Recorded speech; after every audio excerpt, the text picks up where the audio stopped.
Hello and welcome to Not having a voice. not cracking Go on. puberty. Welcome to puberty. Popcorn and plot holes. Popcorn and bottles. I have a lung condition that I've just made up immediately to answer. It's called getting old. No, Matt just got out of grade 9 science class. Hi, guys. It's good to be here. You could call it health class, Spencer. Sorry. So I'm not That's how this woke works. enough for you. That's where we talk about the weird sex stuff is health class. It sounds important. The weird sex stuff. Isn't just the normal sex stuff. Listen, we'll get to the weird sex stuff in this podcast, I'm sure. Oh, yeah, we definitely will. We watched Great 2025. We watched the 2025. I don't know. Is it Silva Delroy Lindo vehicle? Always Sinners? is. Yeah. The buddy guy vehicle. The buddy guy vehicle. Sinners. Sinners. How many asses are in that? Two S's. One at the beginning, one at the end, just in case you were wondering. Perfect. Yep. Let's just dive into it. There's no need to beat around it. Luciano's here, Spencer's here, I'm here. You got the gist of it. Blah, blah, blah. Wow. Expeditious. We have a lot to cover. It's true. It is Do true. we? We do. I don't on like what them, but you it's true. said. Based on what you said in the pre-show, we got a lot to cover. You guys are making such a big deal out of this. Well, It's a hot take. It's the hottest take since maybe Morbius wasn't the villain. Positive. We always start positive just in case someone doesn't like a movie. So let's be positive with Sinners. Luciano, do you want to go first? Sure. I think my favorite thing about this movie was just Michael B. Jordan. Fucking knocked it out of the park. Michael B. Acton. Michael B. acting indeed. He normally when the same person plays twins, when you guys told me about this, because you guys knew about this movie before I did. I said, he plays twins. I'm like, oh no, I got Van Damme flashbacks from the 90s when he was trying to play two different guys that sounded the same. This was the opposite. Obviously we had the little visual cues. Everything with Stack was red, everything with Smoke was blue. Mm-hmm. But even when they didn't have their get-ups on, you could easily tell which one was which. They were very different personalities, very different people. Yeah, It was like twins with Danny DeVito and Arnold Schwarzenegger. same. Yes. Yeah. Exactly. That's exactly what I mean. Exactly like that. It was just really the whole thing when spoilers when Stack dies or almost dies. Wow. Just the whole acting of it. He was. I knew he was a good actor because obviously I'd seen other movies, but this was I was super impressed and super it was super good. His acting. Super good. Super. Yeah, good. It was super great. good. Great job. He's got all the superlatives. Spencer, do you want to take a stab at this? Yes. Stab at it. Hey. Because that's how you kill a vampire. With a stabbing. Through the heart. Just clarify that. You shot a gun there. That's That was weird. Stab him. Stab. We all know what that is. Stab him with lead. Stab. Listen, if you're not watching this podcast, you should be. The chick and the stab should be clear. What's Spencer Yes, exactly. Yes. I was changing it for audio. This movie had a lot of good parts because it's a lot of good parts in this movie. I don't want to bury the lead, but it's a good movie. I'd say that my favorite part, I will just say a specific scene, and I think we all know the scene, when he was playing the music and transcending through time and all the different... That scene is took the movie from this movie's good to be this movie's something. It's something different. It's like you I'm this is, it reminds me of when you used to go to the movies and see things you'd never seen before, and you're like, cool. It was like a scene. It was a scene from Everything Everywhere All at Once. It was straight out of that, the same sort of insanity that works. I was just saying how it's good. Just like nothing, and you just said it's exactly this movie. Sorry, it is. No, it was is. original, and that's why I liked it. So fuck you. I liked it too. We don't got enough time to argue with you about what's an original thought and what's a stolen idea. All thoughts are stolen. Ryan Coogler he knows what he's doing when making movies. There's no doubt about that. But that was like, like that moment is when I was like, oh, this is like making me feel something. What is this? I don't. I'm going to go next. Thank you, Spencer. Great contribution. No need to ask. I already stopped talking. Follow up. Yeah, no follow up questions required on what you feel or don't feel and how you feel it. I personally, it's kind of like Spencer's. The music overall in the movie, like, there's a lot of attention paid to the music and the songs they use, and like it really connects all the pieces of the movie together to make it something unique. Especially when you consider that when you get into the movie, it is a vampire movie, but it doesn't feel like you're bored of vampires. Yeah. Like, we've done a lot of vampire movies. It's just it takes half the movie for them to actually show up. Yeah, and even when they show up, it's just like it's so much more than they just. Yeah. It's like them being a vampires is like an afterthought almost in many ways. Yeah, it's very surface level as them being vampires. Yeah. There's much more beneath the surface, and the music is almost like borderline a musical, which surprised me. Yeah. And it could have been vampires. It could have been any other sort of monster, and it would have worked just as well. Werewolves, ghosts. Actually, that would have been good. No, ghosts would be a little harder. Jewish but people. Yeah. Whoa. Oh my God. I'm Jewish. I can say it. I'm joking. I don't want to. Everyone's uncomfortable. Couple of characters in this movie would agree with you. Well, like the whole symbolism of them, like taking their music for profit. I think there's a lot of producers that maybe fit that bill. Are you saying that Jews control the media? No. I mean, no. Just actually, the space no. lasers. I'm not just the space lasers. Yeah, I've been allowed to come on this podcast to make it seem like Jews don't control the media. Yeah, exactly. It's all part of the plan. We give you the illusion that you're the one leading the conversation. Right. Exactly. Thank you. If Jews controlled the media, this Jew would have this podcast being listened to by people in the media. So would this Jew. Exactly. So case closed. Shit. All right. Let's dive into this bad boy. Sinners, as we said, vampire movie, excellent acting, an original movie, like an original idea, Luciano.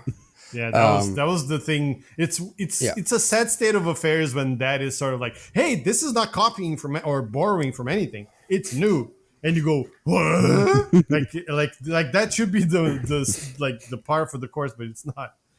Yeah, it is. It's surprising that's I think that's a Hollywood thing, right? Hollywood's like trying to rally around the idea that like, oh, people aren't coming to movies because we don't have original ideas. Look, we have original ideas and they're successful. Yes, say but that also to Mickey 17. Like, well, it's not an original idea. It's a book that he adapted very poorly. But anyways, it's like I think the idea that something has to be an original idea is probably a bit of a fallacy in the sense that like Mickey 17 is a book that got made into a movie. That's still a new thing, right? Like I separated like, is it a sequel or is it not a sequel? Not is it adapted from another source? I mean, really, yeah, it comes down to like, is it good or is it a paint by numbers, company tested, safe franchise? That not like, just that, exactly. Right? But it's like, oh, we have this other thing to rely on to cause people to come see it, not the fact that it's actually good and that's why people want to see it. But yeah, like Thunderbolts is a fine Marvel movie. That movie's good. Some good I stuff like that with movie. It, but it is still in the franchise, so it has a lot less to risk, and it's not. But you could take risk with any franchise. You take like what's the biggest franchise like Star Wars, and you make a story about like an alcoholic bounty hunter that like it make it R-rated, and all of a sudden you're like, wow, this is an original movie because it's not the same fucking hero formula. You can also go the other direction and make a series about Boba Fett wearing diapers for 5 episodes. Sorry, I forgot about the Boba Fett diaper series. Original, it's fine. It's just there to have a couple extra Mando episodes. It's true. It's not like the risk taking is. That's why they've always been averse to that, but it feels like in the last 20 years it's been more, right? It's there's like God forbid we tried this new thing. Well, budgets of movies are like so big. That's the thing, right? No one what was it? That stupid Electric State, right? Electric State somehow cost like 300 to 400 million. I'm still not sure how. No idea. $1 trillion. Quadrillion dollars. Like no idea. But it's like why does a movie have like part of it's like a movie doesn't have to be expensive to be good, right? I think that's the thing. It's like, yeah, Marvel movies need to be expensive because of the special effects, I guess, sure, like, but that doesn't mean every other movie I want to watch like has to be that way. And so a lot of it's Hollywood's own doing of like everything has got to be a spectacle. If I don't spend 400 million, no one's going to watch this movie. Meanwhile, you can certainly make good movies with limited budgets, and I don't know what the budget of this movie is, so I don't want to lump it in there because I don't know. I think it was like 70 million or something like that. Yeah, so that's modest by these days. Yeah, I thought it was more. Well, it's also like I know this podcast is about sinners and not the movie industry, but the last thing is like it's the self-propelling, like the way studios work is like something works and they copy it. So like the things that work the biggest are the big budget stuff. And then they just copy that, and they're like, "Oh, well, this movie cost 300 million, and it brought in $1 billion. So then we should spend that on the next big franchise, and the next big franchise." Yeah, I gotta have the next $1 billion franchise, right? That's the goal. Yeah. Well, with how well this movie did, I guess we can expect a bunch of Sinners copycats to pop up here and there, completely misunderstanding why this movie is good. Yeah, it's called the Sinners-matic universe. Oh wait, we're gonna talk about that later. Don't coming. bury the lead. Yeah. I'm just saying. What? Okay. When? Hey, Luciano. Yes. You mentioned something that I have no opinion on earlier in the pre-show, and I just want you to share with our fans. Just lies? You're just gonna lie? That's what you're gonna do? No opinion currently. I want to let you fully express yourself before I tell you how deeply wrong you are. Okay. You mentioned that. While you like this movie, there was one thing that annoyed you to no end. No, that's not what I said at all. But I know where you're getting at. I am hosting, and I don't give a shit. I have you're control. Lying, not hosting. Don't let the media control you. Wait, you are the media. Anyways, I'm the one. Yeah. Damn it. So, and I'm gonna use this as an example of something we keep on talking about in the podcast, where it's like when the movie is good, you're much more willing to like not care about specifics, right? But it was something that struck me, and I was watching this with my wife, and she's the first one. She said it to me, and then when she said it to me, I just couldn't stop thinking. Don't pin this on your wife because we're gonna shit on no, it. This is your take and your take alone. Yeah. Well, no, it's her take. You said it in the pre-show. It was your take, and you said it ruined the movie for you, and you punched your eyes out. There is absolutely no way they could have gotten all of that stuff organized in a single day, the way that it worked. And so the stuff you're complaining about is... It just doesn't... You just don't have time to do all that needed to be done with the distances that needed to be gone. Okay, to. fine. First question I have for you. Did you know that Michael B. Jordan plays twins? Yes. And so it wasn't one character doing all of that stuff. It was actually two characters split up doing things at the same time. And they went through the trouble, which I appreciate, of showing, not just like, we're going to have a party. Like they didn't do that. That still didn't sell you on it. It sounds like you would have rather them to just say we're having a party. No. That would have been much worse. Okay. I would actually have then been annoyed to no end. I wasn't annoyed. It was just Spencer, you attack him. Yeah, no, I have more questions. Okay. So your argument here, your thesis is you cannot throw a party in one day. No, you cannot come to town, buy the place which is away from everything and is not a party venue but is a sawmill. It was a slaughterhouse. Then go. It was a sawmill. It was an old sawmill. But they said it. But they said it was actually a slaughterhouse. They used it as a slaughterhouse, but it was a sawmill. Whatever. It was not a party place. That's what I'm saying. It wasn't like a club called the Slaughterhouse. They played EDM. That's where they shot the blade scene. That first blade scene, right? Yeah. No, so like. They went, like, they go in, they buy the thing from the Clans dude. Then they go back with their truck and they try to hide it. They get to town, go talk to. Go faster. I can't. Just because you're saying it's slow. Shut the fuck up. You say slow doesn't mean it went slow. You both shut the fuck up. There's so many things they had to do. And it had to go so well. The town. They had to go to the town. They had to get the signs made that they couldn't have it made. They needed to figure out food. They needed to convince fucking Delta Slim to stop drinking and go play with them. Yeah, that took 5 hours. Minimum. It took a while. Meanwhile, Smoke is driving somewhere else. He stops, has some sex with Annie. Good for him. That's a minute. Plan. Yeah. Then, wow, Spencer. Wow, Spencer. A minute, lucky. I see. And then it's like, oh, we want you to cook for us, but first let's get some gnocchi. Okay, fine, we have time. And then they have to go there. They have to bring the food. They have to prepare the food. They have to set things up. Then they have to go find the bouncer, convince the bouncer. They showed this? It's almost there like they spent the first hour of the movie showing this. They did. But it worked out too well. And it worked out too fast. All right. Before I declare who gives a shit. No, shut the fuck up. I have to finish. Cool. It didn't You're not really done bother, yet? It didn't really bother me not as much as you made it out to be. It's just like I thought, this is not... If this was a shitty movie, I would not have excused it. But sounds like a man who's never thrown an event in his life. The fact that you noticed it already is a problem. Baffling. Your wife noticed it, quote unquote, threw her under the fucking bus. She did. Mm-hmm. That's all right. I don't see her on the podcast defending herself. Great job. I can call her here right now. She's not going to come. She's going to tell me to fuck myself. Yeah, exactly. Rightfully so. Rightfully so. Yeah. So you're like, the fact that you notice this is how stupid this is, because it literally doesn't matter. No. That's why we're...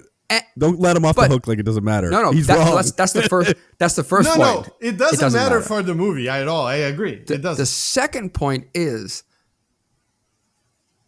if you're using actual facts, there's two separate people doing these things in parallel at the same time. Yes. The liquor they already had. It was just sitting in a truck, right? Right. Because the only jump scare in the entire movie is the stupid snake, which was like, oh man.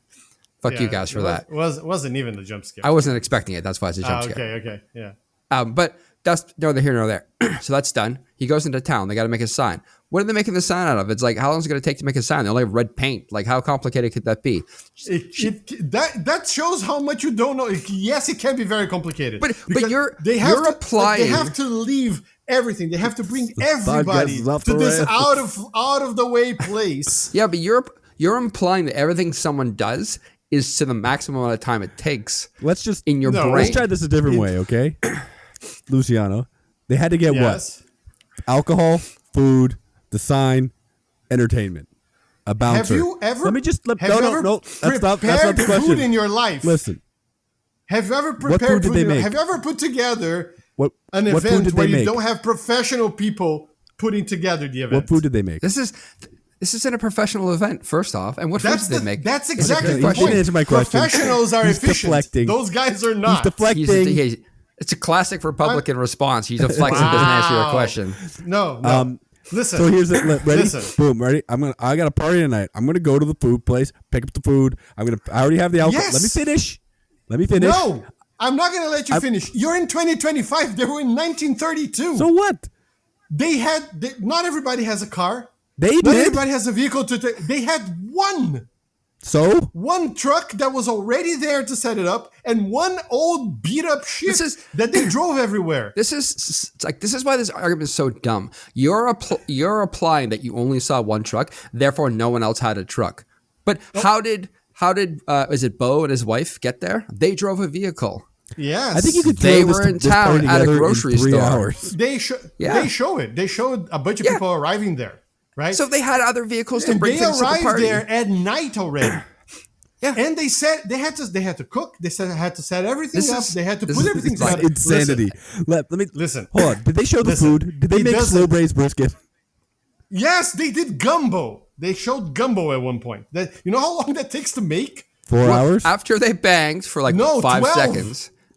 It doesn't have to take 12 hours. Gumbo. It could be 4 hour gumbo. But this is the thing. You don't have to show that.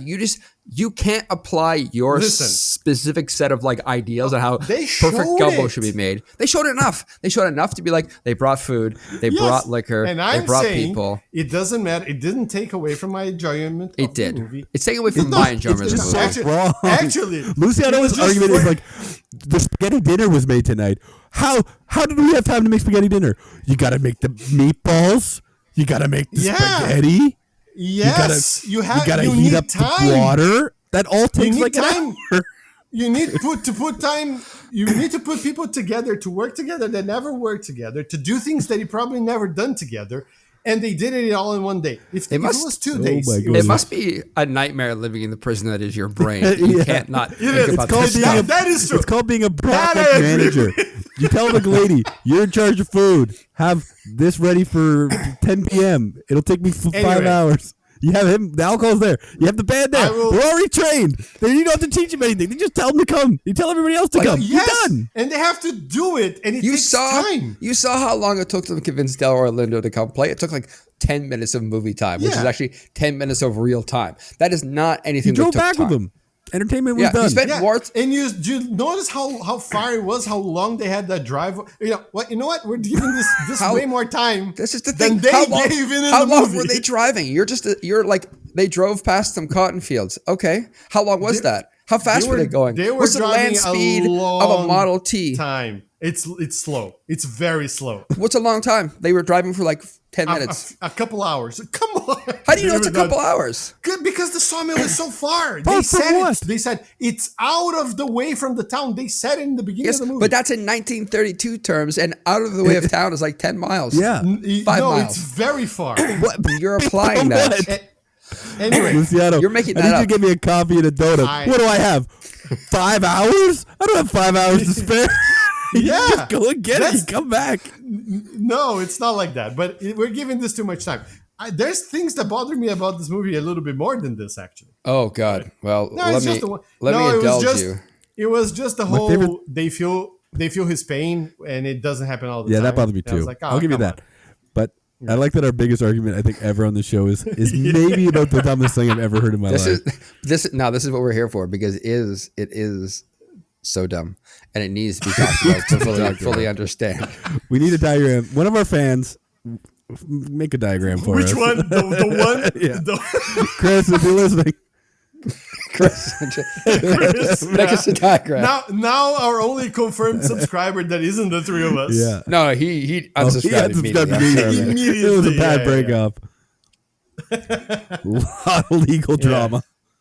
Yeah. So we have a bit of time left. Let's talk about the rest of the entire movie fair enough, to some degree. Like, let's talk about. We got to talk about Remick, because we're gonna ask some questions about him. But like, let's talk about, because I mean, the whole movie is an allegory to racial tension. Yeah, Remick is. It's more than just. Yeah, it is an allegory, but it is really like shoving your nose in it, right? Like there's no escaping it. Because white people are dumb, right? and you need to shove their face in it for them to understand. Compared to Thunderbolts, it was very subtle. That's Thunderbolts is very, and I like Thunderbolts, but it's like, you saw? Did you, Matt? You seen it? We went together. Now we're talking. That's what I thought. I don't remember that. Now I'm worried about my brain. But yeah, compared to Thunderbolts, this was actually quite subtle. Okay. Don't worry, you didn't go with me. I went with Chris. I'm transposing the two of you. Oh wow. Yeah. See? Yeah, fuck you. I saw that in Montreal. The worst part was you going, oh, that's right. No, and then I was starting to freak out. Your brain is so full of holes, you trust someone else. You know what? The real problem here is that Luciano can't let go of the fact it took him that long to put a party together. Let's focus on that. Don't pin this on me. Like, my other thing is, where'd they get the tools for those jackets? They gotta make those things. They make all of those clothes from scratch. They don't got time to make jackets. You know how long it takes to turn cotton into fibers? Come on. Yeah. But yeah, anyway, so you were saying not about Thunderbolts or anything. He was saying that this is subtle because Thunderbolts hit you upside the head, I guess, with it. But about the allegory. Well, it did. I mean, this one is... The thing is, like, you could easily look at this movie and be like, oh, it's an allegory for racism. But it's way more... There's so many layers of allegory in this, which makes it really interesting. Like, the layers of, like, there's, like, the religion, and there's layers of, like, cultural appropriation, and not even, like... even, like, in, like, a vindictive way in all of it, in, like, the way it's presented. And like almost like being like, I just want to be part of it, but in being part of it, you kind of take away from the uniqueness of that culture and like them having like the people having their own sort of. Hey Spencer, shut your mouth. What YouTube channel did you watch to get all this? I didn't. This time I didn't. I got it myself with my Swiss cheese brain. I actually good for you. Didn't we see it together, man? That was the same. That was the same takeaway. Like that was the main takeaway that I got is like just how much they wanted, and arguably still want, to just be left alone and be able to live their lives. But to do that, they sort of have to give up part of who they are to an extent. And I mean, Delta Slim even says it, like, the white man loves the blues, but he just don't like who makes it, right? He says it in that car ride, one of the ones that took way too long. It couldn't have happened in a single day. But don't you do it. Don't you open up that can of worms. But like, I thought that like they tried to, and this is together with the music. Like I like the way that they paint music as like this transcendent thing that transcends culture and time and norms and everything. That scene you mentioned, Spencer, right? Like it's like all of those things together, and they make it work, which is, I think, the most impressive thing about that scene. Actually, is like how all the music works together. It doesn't matter what genre it is in evidence. So I obviously noticed the slap in the face of like the racism thing, but like I thought the allegory was more like sometimes you need to not need, but sometimes the thing you want is actually the thing that spells your ruin. Is a bit dramatic to say, but I think that's how it was, right? I mean, like I again, this is how you know it's a good movie. It's like everybody takes away kind of their own thing, even though it's like different versions of a similar thing. But I think it does that. But I thought it was interesting. There was like the vampires like, join us in this like hive mind, and it's sort of like people who are like want to culturally appropriate. It's like we'll all be the same, it's like, and we all will be one. But like they're like the pain and stuff that they went through created the blues, right? And it's like that it came from all this pain and suffering, but it made this unique identity. And it's like you want us to like, if we like merge and completely join like that hive mind, which is like basically like let our culture be appropriated, it's like we lose that identity, and that's like we're willing to like die for it, and that was kind of like I thought that was like the symbolism of the preacher's son like staying with the blues. He was like, I'd rather like keep the pain, and like keep that my identity, even though it's not the right thing to do or not the Well, that's just it, right? It's like, in order to have your own identity and your own cultures, part of it is you have to be willing to protect it, but also you can't be fully meshed as one. Sharing is good, but you can't share everything, or you can't share all the time. Otherwise you won't have your own identity. Yeah. That's why I thought it was such an interesting, a clever choice of picking vampires, right? Because the whole idea of sucking something out of something else. Sucking the lifeblood. Yeah, and I think the one, like the conversation that was the most striking to me was after Stack got turned and he wants to convince Smoke to come, and he says, we were never going to be free. This way we can be free. So like, it's to be free, you have to just join and disappear in a collective. But that's like at the ending, he's like basically says like Stack says to older preacher boy.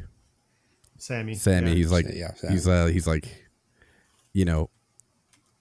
that was like that night was the freest we were, and he's like basically like, even as a vampire, he wasn't free. Basically, he says that he's like I never got to see the sun. He's like I'm still, and then like I almost saw it as like he's like I can keep you alive. I can keep you, you so you never feel pain or anything. And he's like I'll keep my pain, right? He's like. Yeah, and I thought he was going to say blues is the pain or something like that. You know, like that's. But it's also, it's also the idea of like, in order to fit in with society and not be shunned, you have to give up your freedom, right? So that was the way I saw it. It's like either you join and become like another number, another part of the whole that is not indistinguishable, or you're going to be singled out and punished for it. Right? The Borg. And like the scene with Sammy at the end, like it struck me because first of all, that's how you do a stinger, not some random shit. Like you actually let the time pass. But you like, like to tell you about the Blues Initiative. Yeah. He says when Stack offers him to turn him, he says, I think I've had enough of here, he says. Yeah. And like think about his life. After that night even, he lived from the 30s to the 90s. Imagine how much he suffered. Right? Like as a black man, as probably like as a musician, because you're not necessarily always successful as well, right? So when he's like, "Oh, you want to live like this forever?" It's like, "No, bitch, I'm out. I've lived my life." No, right? And one of the best scenes in the movie, and which like sums it up so well, is what's the actor's name? Who's the vehicle of this movie? He's a piano player. Delroy Lindo. Yeah, so Delroy Lindo, like the scene where he's in the car with him, and he's like talking about how his friend got lynched just like they lynched him right there, and then he tells that story and he goes, "Oh," like it's almost like he's crying, and it goes into like a melody, like it's like "Oh," and it's like it's like the perfect. I don't know. It was just like I thought that was such a good way of showing like how blues is born out of like the pain, and I was like, "Oh, that's really cool." I just thought that scene was really good. And you're listening to three guys talk about the birth of blues. Yeah. Which seems like an allegory on this movie. Stick around. We'll be right back. Yeah. I think like whoever wrote the screenplay he made very clever choices. Because like I said, from a story perspective, it didn't have to be vampires. Was it? Oh, he wrote it as well. Yep. That guy's good. So, like it didn't have to be vampires from a story perspective. Like any monster would have done, but the fact that he used like something that, the whole vampire like legend or myth, right, is that something that doesn't have what he needs to survive, and he has to like be a predator to other humans and steal it. Right. That's what they were doing. Perfect and like analogy. Yeah. So I didn't. I could have done without the river dance, but part of it. But it's like other than that. But that is part of the idea that like they have their own culture, right? In the sense, like if we're talking about the comparisons, like there is culture and they have their own music to share. We, us, the white people, the vampires, whoever, and it's unique and it also sounds good and it's fun, but. That's the in, right? That's the insidiousness of it is like we just want to share cultures, right? But and Remick was, from his account, he was in the same position when the Catholics. Yeah. Which that's a tells you how old he was. Very fucking old. Yeah, at least like 1,000 years old or something. Yeah. But that's a classic, that's classic racism, right? Like being racist towards black people was just the new hot thing. Before it was like, Catholics were Protestants, or the Irish were monsters, or the Italians were the worst ones, Spanish Inquisition. Whoever was the worst slave of the day, especially with the religious thing is like the Catholics hated the Protestants, but then them together hated the pagans, and then the Europeans together hated the Africans or even the Scandinavians, right? But the pagans, they had it right with that one. They were on it. They were onto something. and then the whites found Mormonism, and God knows what's happening from there. I think we've nailed this, and I want to hard segue us into some of our fun questions. And I'm going to mention here, these are fun questions just because of that conversation. I don't want you people to think that we had a very serious conversation and now we're monsters. We're monsters for many other reasons, but not this one specific thing. Not this reason, yeah. Not this one reason. So, I mean, let's ask a simple question to get started. You know, little amuse bouche, if you will. Speaking of bouches, one of these vampires is going to spit in your mouth. Oh, fucking hell. But why? It gots to. It's part of the vampire code. Okay. Which one do you pick? I mean, can I have a point of clarification I want to make. Yeah, can I pick death? No. No, fuck. I said the question was one of them is going to do it.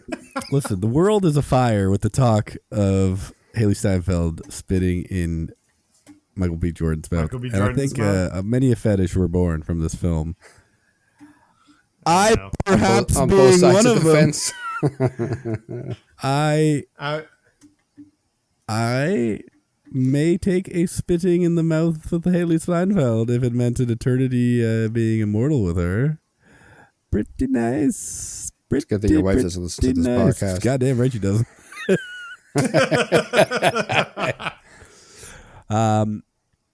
Yeah, I mean, come on, let's get a little freaky. We're just a couple vampires, baby. I'm going to make it not weird and pick Michael B. Jordan. Michael that's B. not spitting. You know what's up. He's the Michael Jordan of spitting in Matt's mouth.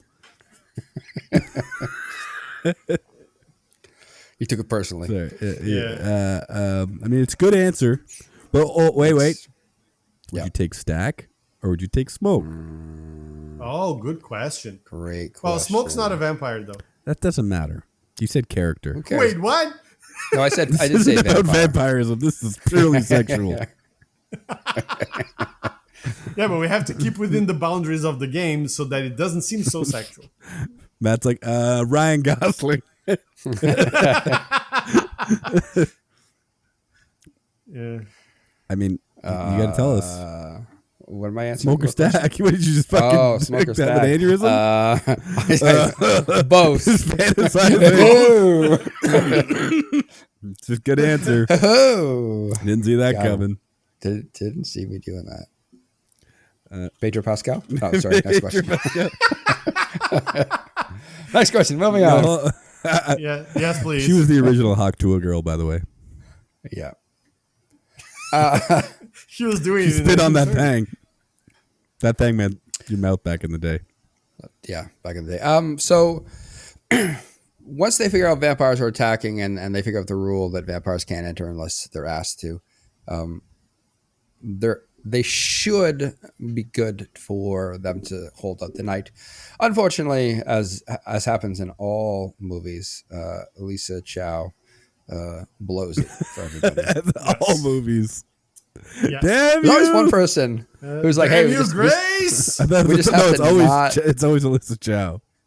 It's always Lisa Chow, not Elizabeth vampires Chow. in. You made her Elizabeth Chow. I think isn't that our mayor? Olivia Chow. Who knows? Olivia Chow. It's fine. So Anyways, Olivia Chow can spit in my mouth. That's what I meant. No, that's a real person. You can get her to do it, probably. All of these people are real people. Yeah, we're taking the actors. Jesus. She have my vote. Anyway, wait. Yeah, because Grace was the young one, right? Grace Chow. Oh, yeah. What's her name in the movie? It's not Grace. Grace is the child. No. You're right. Yeah, Grace is the child. Yeah. So, no, it's Lisa. That's what I'm saying. Oh, it's Lisa? Okay. Yeah.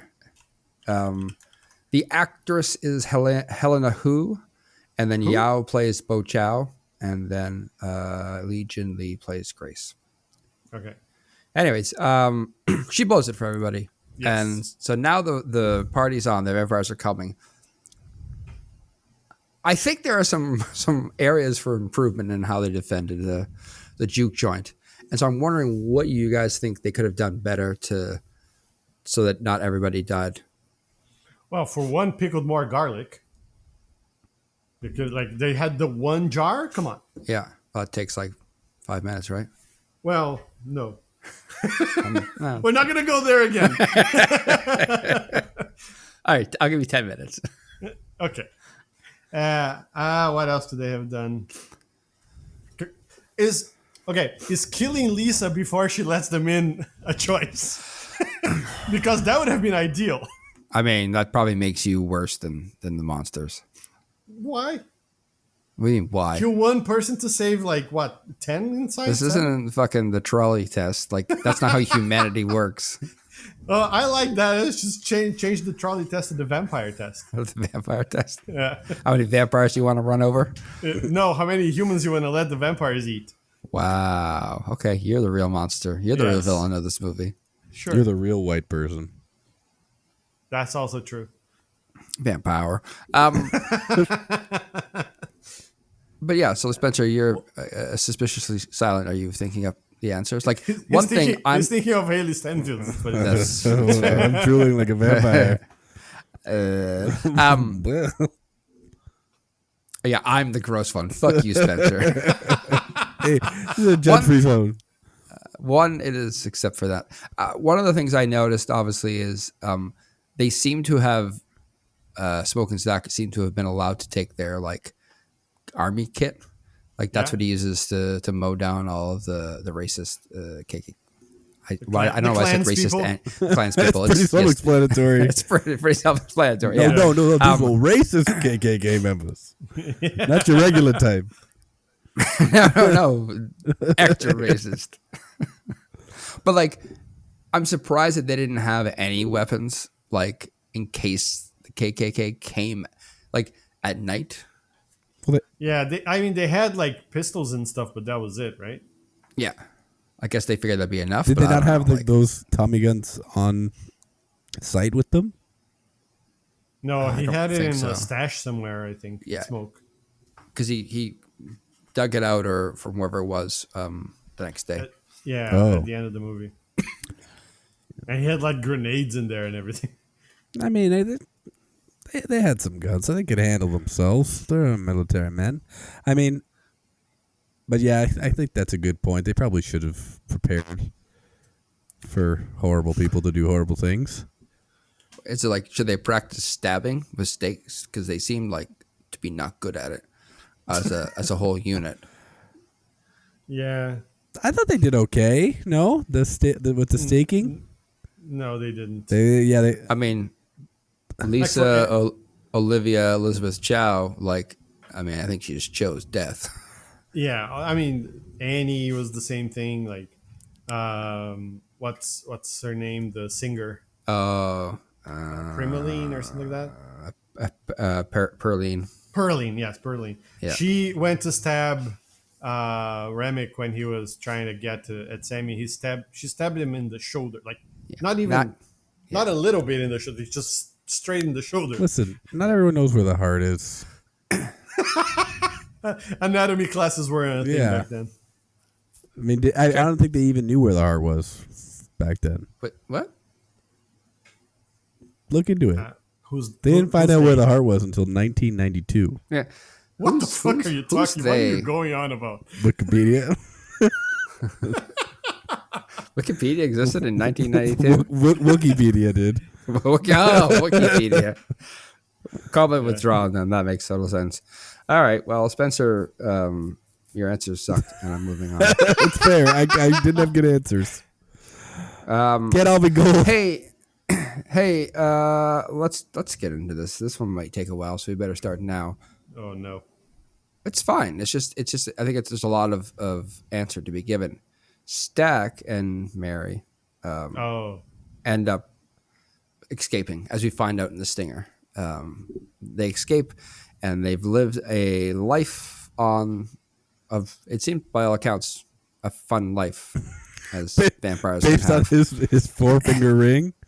Seemed like a pretty awesome life. Pretty sick life. It said Stack on it. It said Stack on it, but only for him to read, not for the person who was That's punching. Right. It's important that only you read it. So, but like, what else? Like, 'cause other than getting that four-fingered ring, what else do you think happened? Would take months? Sure, years. But they had time because they're immortal, so it's fine. 25 years. Yeah, that's fine. They had to drive so far. That's so much driving. They had 60 years, so it's fine. It's fine. Okay. Mm-hmm. But what else did they do besides the driving? Because they went from Mississippi to Chicago, right? Yeah, back to Chicago. Yeah. What did they do? A whole lot of spitting, probably. Spencer. It's all right. We're doing a podcast. No, there's something about the spitting. So come again, please. With what? The question? Yes. What? No, I know the question. I didn't hear the spinning. It's. I had a sorry. It's an important spit related emergency. Well, after he got his ring. Yeah. Wait. When did he get his ring? In 1931. Oh, a year before. Nice. Yeah, he had it before the events of this film. It took a year to make it. He's way ahead of the curve. I see. I mean, I like to say in my head canon, they left this and they were like, huh, I no longer want to dance Irish jigs. And therefore I feel more like myself again. You know, I assume the death of Remick made them free to do what they want, which is pretty sweet. In a way. What do you mean? Like they couldn't go in the sun, but yeah, they have to live off of the blood of innocence. Was that even people said in this movie? I'm assuming. Do they have to? You know, that's fair. I mean, I'm not going to imply it. We don't know. It didn't feel like these vampires were biting for food. It more they were biting to infect. Yeah, that's the vibe I got. Okay, so that's fair. But then, like, did they make a giant coven? Is that the right word? Yeah, that's the right word. Sure, why not? A sex coven? Vampire coven, if you want to make the Jared sex Leto coven. and George of it? Also be a thing. Oh, no. Jesus. Swish.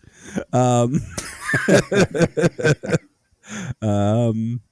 the Michael B. Jordan of basketball. Yeah, sounds about right. Jesus. No, so I think that they got out of there, and then they were like, we got to, I think he was still on the run from the mob. Michael B. Jordan. So that's the next movie right there. Michael B. running. Michael B. Jordan versus the Irish and Italian mobs as a vampire. Would you say if you combine the Italian and Irish mobs together, it would be like a mythical bull creature? Like a griffin? More like a bull. More like okay. Because I want to know if it was Michael B. Jordan versus the Chicago Bulls. Okay. That's all I'm asking. I see. I see. Wait, why is he versus them? He's their star player. No, but he's the Chicago Bulls in this case are that was the Irish and the... He was playing with Bulls. Yeah. It's all symbolism. See, we can write this stuff. We're we are just as good as Coogler. Coogler? Ryan Coogler, yes. So really what you're talking about is like some sort of sinner verse, if I'm not mistaken. Spencer? It's called the Cinematic Universe. Why does Matic have to be in there? Why are you a monster? Because it's cinematic. Okay, well, you know what? You let me do the Chicago Bulls. You get on the train. I'll let you go with this. You get on the train now, or you get off and hit the station. Yeah, we're going to the moon. I'm on the train with the Cinematic Universe.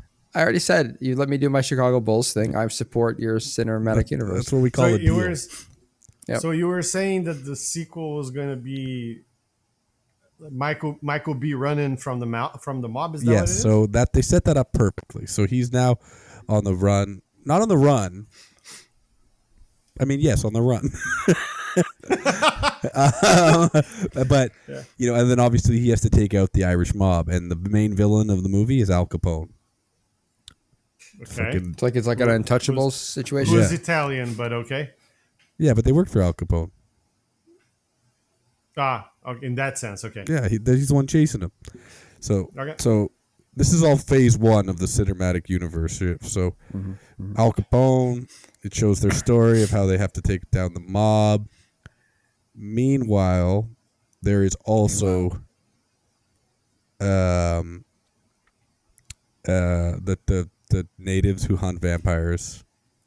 Oh yes, That's also Choctaw Vampire Hunter. Choctaw Vampire Hunters is a separate movie where we set up another character who gets infected as well, who also becomes immortal, who they will eventually meet in the round, I'm going to say the 1970s. Okay. And that's when we're going to have our Sinners Endgame take place. Is the showdown with Al Capone? No, he's dead. Al Capone dies at the end of Does he? Part 2 of 3. And Al Capone was a werewolf all along, right? No, we're not going to introduce werewolves until the 1950s. Okay. Come on, Luciano, keep up. Yeah.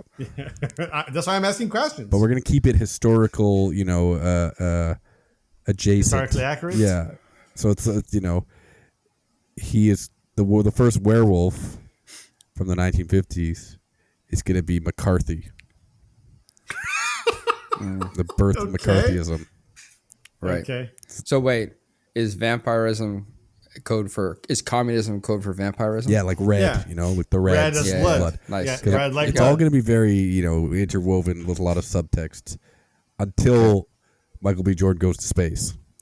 That's when the franchise is purely about making money. Yeah. and there's no subtlety there. And that was in the 60s, right? Michael be flying. Michael be flying. Yeah, or Michael be tripping. Oh, that could be a double entendre. Why you tripping? Yeah. He is on the moon spaceship Apollo 11. Apollo 11, yeah. No, he's on Apollo 10. That's the one that actually made it to the moon. Yeah. They filmed it because of racism. Yeah. They did fake the moon landing, but they filmed it with Apollo 10. Yeah. On the moon. Yeah. They had to replace. They couldn't let people know that the vampire made it to the moon first. Yeah. They weren't too concerned about him being a vampire. Let's be honest.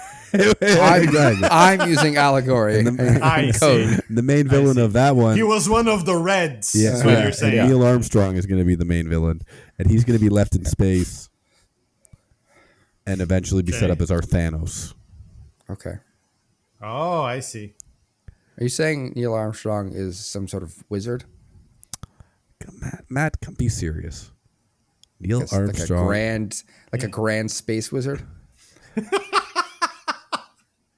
I like what you're putting down.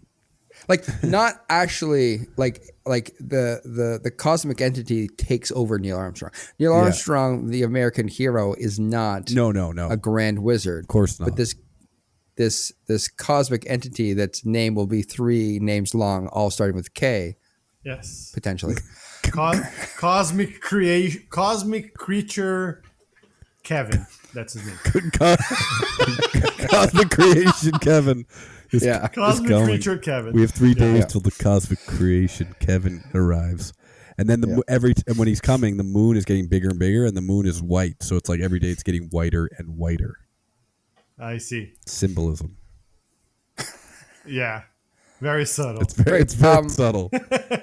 No, this is all really helpful. I do have, because we're like, it's important in every movie that you see the heroes grow, and so I'm curious what other vampires Michael B. Jordan and Haley Steinfeld are going to gain as they proceed through this story arc. Well, as they move through the years and the decades, they can't just be able to play 1930s music. So they learn by osmosis all types of music and dances. You mean by osmosis they like eat people?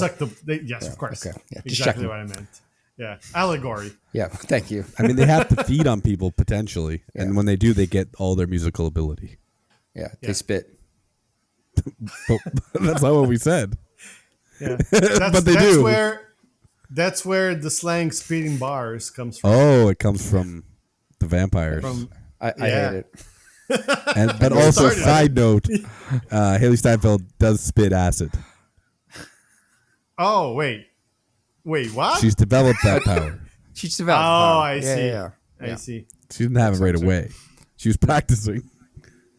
Sure, obviously. Okay. Mm-hmm.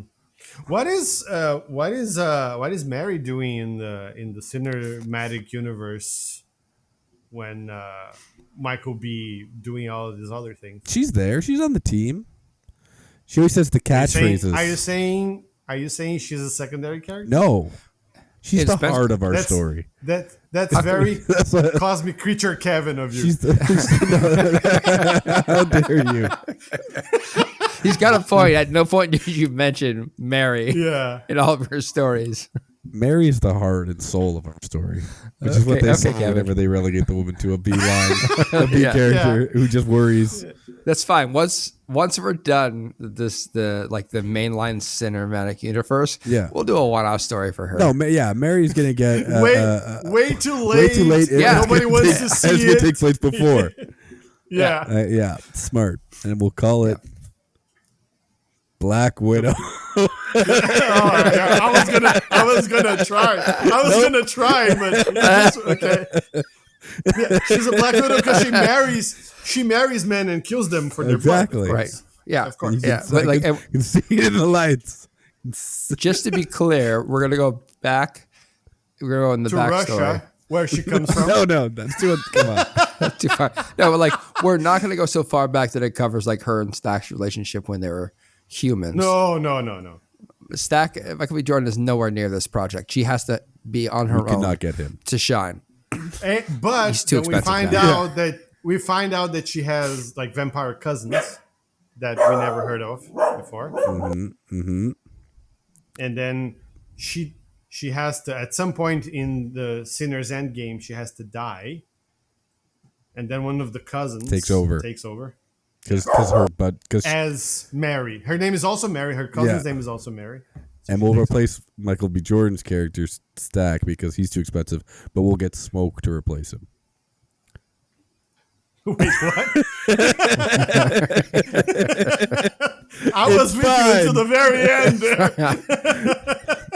We don't have the budget for Stack. I'm sure by this point there'll be a Michael C. or a Michael D. Jordan. Michael. Take guys, over. We'll just get Michael Jordan. You would do it. All right. Or LeBron can do it. That's fine too. Was it some kind of vampire fight? That's Shaquille O'Neal. Yeah, I was gonna say Shaq can do it. We're gonna move on from you impersonating black characters. I can do Shaq. Shaq's his own thing. But you were trying to do Michael Jordan. That's true, and that I should be canceled for. Stop. Stop. Get help. Speaking of things we probably shouldn't talk about, but we're going to do it anyways. Spencer mentioned the Choctaw, Mississippi Choctaw tribe having their own movie, but I also think there's a different way we can look at them. I'm thinking that maybe in the movie itself, they have because they are very good at their craft, they have their own Twitch channel. It's the Mississippi Choctaw Vampire Hunters Twitch channel, and I want to know what I would find on this Twitch channel. Oh, there's got to be. There's going to be most Twitch channels. It's going to be I'm holding my phone up for the audience. Hey guys, it's me, Choctaw Vampire Hunter. It's just a white dude. First of all, it's just a white dude. I'm not doing a native voice. No, I know. It's just a white dude that pretends to be Choctaw, but he's not. I think that they take this very seriously. Is this legit? Okay, it's 100% legit. In cinematic world, we're going to take this 100% serious. Right. Continue. So that would be they would be the ones sort of telling the truth, despite the powers that be trying to hide it from the populace. Yes. But they would be the ones saying, we're gonna walk into a coven of vampires right now. We're gonna show you that it's true, and then from afar you just hear an Irish jig playing. They go, well, we hit the jackpot with this one. Hey guys, Blaze here from the Choctaw tribe. Today we're going to show you how to make a professional steak for taking out the vampires that are causing you trouble. This is sponsored by BetterHelp. Oh no! And Huel protein powder. Yeah, honey. It's sponsored by honey. No, but I think Spencer's onto something because I think it's like the real Choctaw vampire hunters do not ever come on the channel, but it is a means to the end. They need to fund money to fund their continual actual pursuit. So it is someone. So it's who like is someone adjacent to them, Twitch adept, if you will, helping them. So it's helping keep the. Well, then the channel's name is probably Choctaw Fans. It's an official Choctaw Fans. Hey guys, this is Blaze from Choctaw Fans. While I take my shirt off, I'm going to show you how to set a trap for vampires. Okay, so when you're setting a trap, I can see that. This is sponsored by honey, which I will lather all over my naked body for $9.99 a month. Blaze out. Is that pretty accurate? I think that's pretty accurate. And there's definitely like another person on the feed that's a woman who is, pickling garlic. Yes. Adding garlic to pretty much everything. Trying more herbal, down to earth, natural remedies. They also sell like merch. All their merch is laced with garlic. So they have like T-shirts with garlic, not just garlic symbols, but like just garlic in the fabric. The fabric is garlic fabric. They've crafted, they designed, specially designed garlic Patent fabric. is pending. Yeah. It happened 100 years ago, but it's pending. We're so close. Okay. Hey guys, it's me, Blaze here. I'm talking about our new merch, the garlic infused T-shirts. We have the tank tops. We also got the new Nike high tops, all infused with our patent pending. There's some legal issues. I'm not a lawyer. Blaze out. This is not medical advice, but I hear if you take our Choctaw garlic supplement, protects you against vampires and against erectile dysfunction, both. This is the thing I was going to ask is, what is the name of the patented garlic infusion or the garlic? You got to have a trendy brand name. Like, it is made of garlic, but you have to have a brand name, right? So when you go buy it. Aioliware.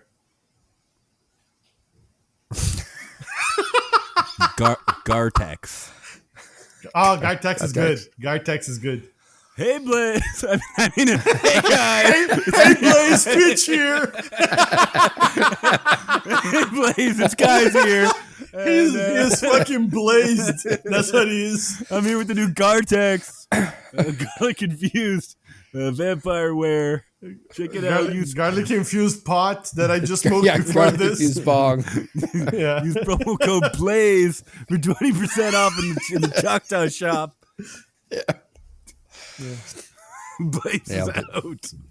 This episode kindly sponsored by Mama's Pizza. No further questions. I think we've done all we can do here. Let's move on to our review. As always, S tier, S highest, F lowest. You know the drill. Spencer, why don't you give us a grade? Hey, Blaze. Hey, Spencer. To give my review. God, we're so cooked.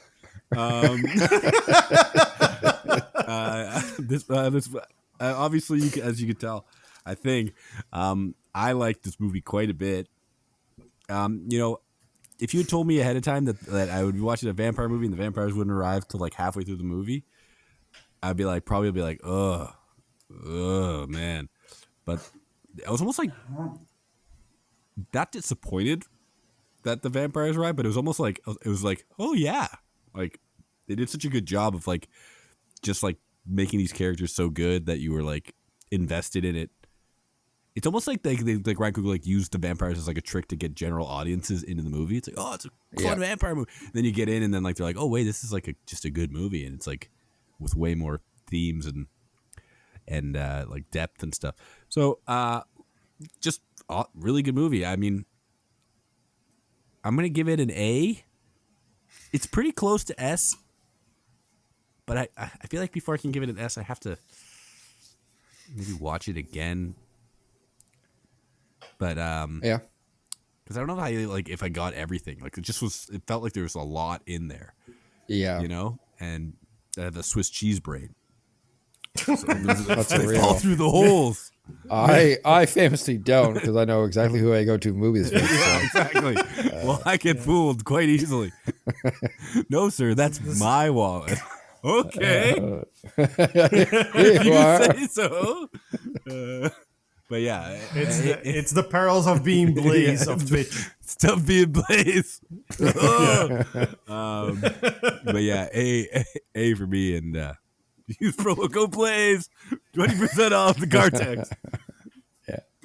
Luciano, what do you got? So I mean, when we decided to do this movie, you guys both hyped it up a lot, and so I did go in with anything. I just said I did because I had seen it and he didn't. I hadn't even seen it yet. I watched it like you also have the Swiss cheese. Yes, I think we're all Swiss in here. Swiss cheese, we're all Emmental in this hour. Anyway, all 5 of you hyped it up really, really high. Yeah. So I went in with a lot of expectations, and I'm not gonna. It didn't like let me down, but like when you go in with high expectations, it kind of takes it away a little bit. But I was almost like, I almost didn't want for there to be vampires, because I was enjoying that setup so much, like of learning about these characters as they went around way too fast, recruiting all of them to make their club. But like just even like arguably everyone except for Sammy and the twins were like side characters, but they all got such good characterization. They were all like, they weren't like cardboard cutouts of characters. They were like real, actual lived in characters. Yeah. And I was almost like, now we're going to go into the action. Yeah. And surprisingly, we did go, but it wasn't like just the action. I thought it was just going to be like a 30 Days of whatever, Moonrise, I don't remember the name of that movie, where it just like it hits the Swiss and like it's just falling apart. It's really weird. It's like now, but it's like I thought it was gonna go like set up, and then all action, all of them fighting and all that stuff, and it wasn't. Like they used the like it was, as we discussed, they use it as like symbolism. Honestly, when I finished watching, I was like kind of I expected a little bit more, so I was leaning towards a B. But like talking with you guys about it and thinking about it after watching it actually made me enjoy it more. Yeah, I found I thought about it after a lot too. Yeah, it being its own original thing is actually, it cinches it for me. It's an A. Also, I gave Havoc a B, and this is way better than Havoc, so I could not have given it the same rating. So A, it's a solid A for me. I'm gonna do a sweep of the board with the A. It's very rare that I come out of a movie thinking about the movie and like thinking about like the different things that happened into it, right? So I think that's for me where it puts it to an A. I'm like Spencer. I'm like, it could be an S. Other S movies we've given, it's because I've seen it more than once and I've been able to like understand it all and put it all together. And so it sucks in the case of Sinners where we do it so quickly that I didn't have the chance to rewatch it, but. It certainly is a fun movie. It's an interesting concept. It balances the action with like I said, the music is really good and it all feels really well put together and well acted, which really helps to combine it all. So, maybe it's because we rarely watch actually good movies on this podcast. I don't know, but when you see one, it's really nice. Yeah. And so I'm really happy that we did. So I'll give it the same A for all the same reasons. But party took too long to happen, so D. Yeah, party's unrealistic. He didn't take long enough. You're misunderstanding. Unrealistic. You needed to take longer. Unrealistic party planning. 0 out of 5. I expect it to be a clock with the running hours of the actual real movie to know exactly how fast things are going. Imagine if that was my review. Unrealistic party planning, C. just the whole thing. I would believe it. You're a monster. Before you say, I just wanted to shout out something quick. We never talked about it, but I just wanted to shout out that the kid that plays Sammy in the movie, he was awesome. Holy shit, that kid can sing! My god, he's an adult, sir. He's a kid for me. He's a kid for me because I'm old. Oh, you're a racist old man. He's probably like his 20s, I guess. Yeah. But yeah. Anyway. Thanks for, derailing the podcast for your own personal glory. I support that. He deserved a shout out. He was really good. Oh, good. Great job. Everybody's derailing the podcast for their own personal glory. I'm going to re-rail it. Our glory.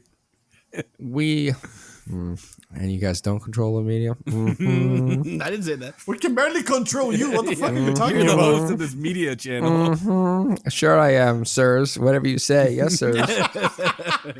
Oh, no. He's on to us. We have picked the next movie. It is the 2025 vehicle. I never looked at who's in it, so I'm just going to say it's a 2025 Predator movie, or Predator vehicle. Yeah. Predator Killer of Killers that just came out on Disney+. Oh. This one's animated. Michael Biehn vehicle. Michael Biehn, yeah, he's definitely going to die. This is the first animated movie since the War of the North? The Rohirrim? War of the Rohirrim. War of the Rohirrim? I don't know. That title was long. Yeah, it's a lot of... this is like Mirror, but like times 5. Lord of the Rings, the War of the Rohirrim. Why did it not need to be that long? But yeah, anyways, Predator, Killer of Killers, Disney+. Watch it. We'll talk about it. Maybe it'll be good. Bye. Maybe Luciano will find some flaws in how they set up the Predator party. I'm right. You're wrong. Get bent. Spaceships don't make it through space that far. Yeah. Predator's face shouldn't open that wide. Bye.